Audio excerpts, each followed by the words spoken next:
ghostly scream. Our first image was taken by a tourist at the Castle Museum in York, United Kingdom. The camera seems to have captured the creepy apparition of a child's distorted face staring out from the window of a carriage. The Kirk Gate, where the horse-drawn carriage was located, is part of a detailed recreation of a late Victorian street within the museum, and is known to be a hotspot for paranormal activity. The cobbled street has shops such as a saddler, gunsmiths, ironmongers, and drapers, which are all based on businesses that were trading in York between the years of 1870 to 1901. There is also a schoolroom and a police station, as well as an alleyway, which portrays the poverty of the era in the Kirk Gate area. The creepy photo was taken by Zoe Callow, who runs Gwynedd Paranormal Investigations, and wasn't aware of anything odd happening at the time, or of anything unexplained occurring when she was visiting the museum. It was when she got home and was looking through the many shots she had taken during the day that one of her fellow paranormal team members noticed the bizarre anomaly, which made Zoe's blood run cold. The spectral face is horribly distorted and could be that of a woman or a child. Could it possibly be a case of pareidolia, the human tendency to spot a recognizable image when none exists? Or did Zoe actually capture the image of a trapped and tortured ghost, forever frozen in some sort of perpetual scream? The spectre in the carriage is not the first ghost to have been spotted within the Castle Museum walls. In 1953, the museum had a caretaker named Mr. Jonas, and he lived in the basement with his wife. The museum is located on the site of what was once York Castle, built by William the Conqueror in 1068. It later housed prison buildings, which were built in the 18th century. With its history of suffering, it is the perfect place for supernatural activity. One night, Mr. Jonas had locked up the museum with the help of his wife, and they returned to their accommodation. As they were settling down for the evening, they heard footsteps coming from the museum area above. Mr. Jonas went upstairs to investigate. He found a strangely dressed gentleman pacing the floor. Believing him to be a visitor who had mistakenly been locked in for the night, Mr. Jonas approached the man from behind and laid a hand on his shoulder to inquire what he was doing there. As he did this, the man immediately disappeared. On another occasion, Mr. Jonas was with a colleague when they both witnessed the male apparition after closing time, who they determined was dressed in Edwardian clothing. The well-dressed phantom has since been spotted occasionally, but no one knows who he is or what his connection is to the museum.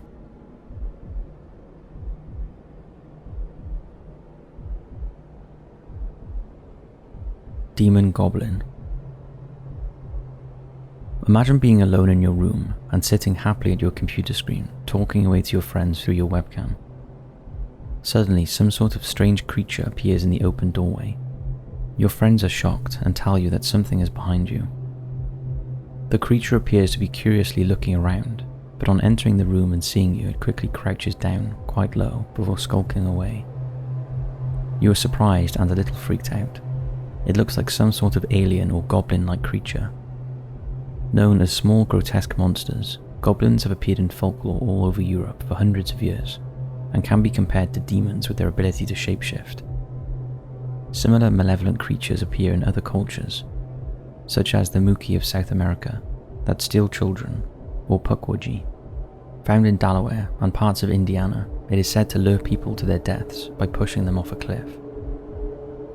Maybe you think your friend is joking when he says that he can see something behind you, but with a racing heart and the hairs standing up on the back of your neck, you turn around to get a better look out into the corridor. When you can't find anything out there, you come back and shout at your friend for creeping you out. But when you watch the footage back and see what they saw, you can't get the image out of your mind and find it hard to sleep at night, just in case the strange creature comes back to look for you.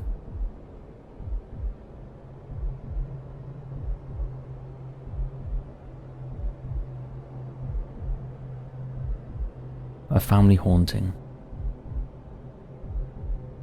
The Shapiro family haunting began with an Ouija board gathering hosted by Mary Shapiro, and we covered this in a previous video. It would seem that during the seance, an entity which called itself Fear entered the Shapiro family home and began to make its presence known. Very well known. In the first piece of footage, which is filmed in the dining kitchen of the house at night, we can hear a disembodied voice speaking out into the darkness. A voice can definitely be heard about halfway through the clip. It's been speculated that it is whispering, "I'm here," or "let me out."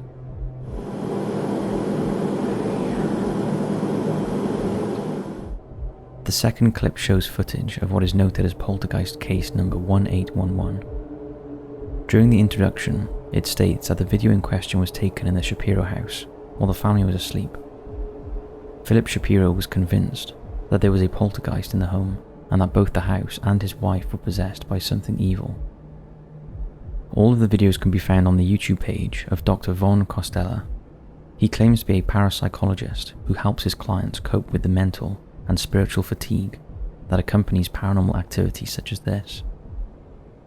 His page contains a collection of paranormal experiences that have been caught on CCTV from all around the world and include poltergeist activity, possessions, EVP, ghosts, and hauntings.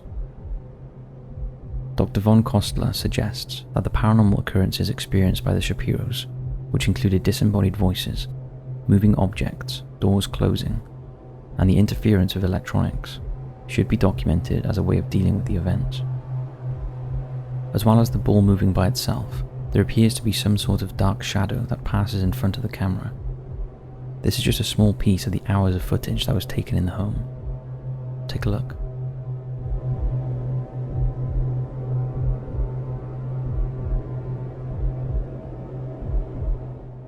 It's the third video that is the most disturbing. It is an incredibly creepy audio clip of noises coming from the basement of the Shapiro house. Several overlapping voices are shouting and screaming, and they sound more demonic than ghostly. Take a listen.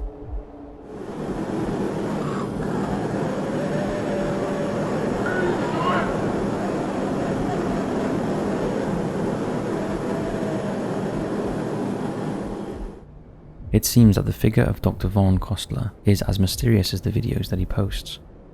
He could have some sort of connection to Arthur Kostler, who wrote the book The Roots of Coincidence in 1972, as an introduction to theories such as parapsychology, ESP, and psychokinesis. He died by suicide in a pact with his wife in 1983, leaving his estate of around £1 million to the University of Edinburgh to set up the Kostler Parapsychology Unit. The group is only one of its kind in the UK and conducts research concerning various aspects of psychic phenomena. We're not sure if he's linked to this organisation, but he very well could be. Regardless, what do you make of the footage?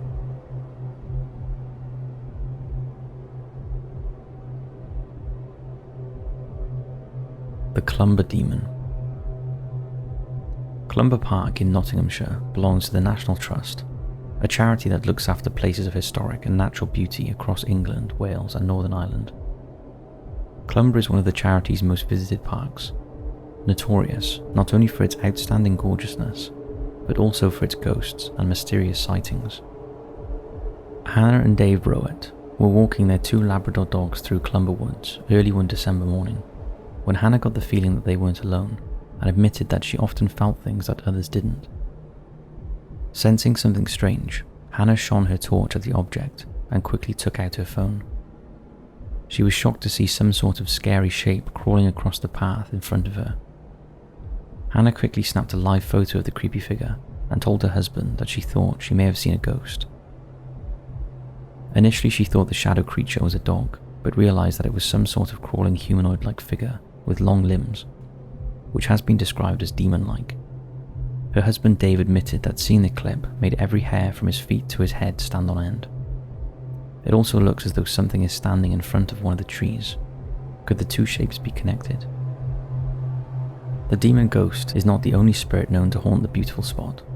Clumber House once sat in the middle of the park, but was demolished in 1938 after it was devastated by two fires, the first in 1879 and the second in 1912.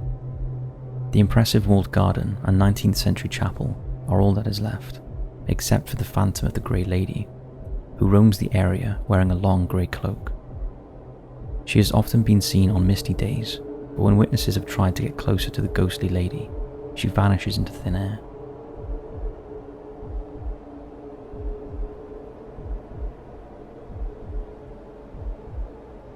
A reliable witness. The 23rd of April 2007 was a clear day and perfect flying conditions for the small commuter plane to travel from Southampton on the English mainland to Alderney, one of the British Channel Islands off the coast of France. Ray Boyer, who was 53, had been a senior pilot for 18 years and had flown that particular route thousands of times. There were 8 passengers on board, and visibility was so good that Captain Boyer could easily see his destination ahead about 40 miles away. At 3 p.m, the aircraft was travelling around 4,000 feet when Boyer saw a yellow line which appeared to be straight ahead. Following protocol, he immediately contacted Jersey Tower, which is the air traffic control centre responsible for the Channel Islands. Controller Paul Kelly was on duty and responsible for the 1,000 square mile area of airspace where Flight 544 was flying, but Kelly was unable to see anything on his radar ahead of the aircraft. Now Boyer could see that the object, which he described as a cigar-shaped brilliant light, was not moving and was at least as much as a mile wide, like a CD on its edge. In 2021, Boyer went on to describe the UFO as being huge, the size of 5 or 6 battleships, and very sharply defined. A very sharply defined, solid, bright yellow-gold object, with a couple of black bands on the side that were kind of shimmering. At traffic control, Kelly could now see something on his radar, a single primary contact that seemed to be in the vicinity that Ray was describing. 2 of the passengers on Captain Boyer's aircraft also saw some unusual lights that were sunlight-coloured and like an elongated oval. Boyer was unsure about the safety of his flight and delayed the descent into Alderney Airport, but decided to start going down as the object was becoming more and more visible and he was becoming more and more concerned. Kelly could still intermittently see the object on his radar, so he contacted another aircraft that was in the vicinity to go and take a look. The pilot from airline Blue Islands, named Patrick Patterson, who was travelling over the island of Sarg, also saw the object behind him to his left, in the approximate position that Boyer had described. Captain Boyer said that the incident was pretty scary and he was shaken up, but went to the operations department and reported the incident as a near miss straight away on landing. It is one of the most thorough UFO reports ever filed. Pilots are generally accepted as reliable observers, and there have been many strange incidents reported by them since the 1940s. A similar encounter took place over the Bass Straits of Australia in 1978, which ended in tragedy. 20-year-old pilot Frederick Valentich was flying a Cessna light aircraft when he reported an unidentified aircraft following him at 4,500 feet. He said it had 4 bright landing lights, but he couldn't tell what type it was. Valentich radioed Melbourne Flight Service at 7:06 p.m. on the 25th of October and said the aircraft was orbiting him and might be deliberately toying with him. He also said the aircraft had a shiny metal surface and a green light on it. Valentich was told by control that there was no other known traffic in the skies at the time. After a few minutes, Valentich reported having engine trouble and was asked to identify the mysterious plane again. His chilling reply was, "It isn't an aircraft." Just before there was a metallic scraping sound and the transmission was cut off. Valentich was never seen again, and both incidents remain unexplained.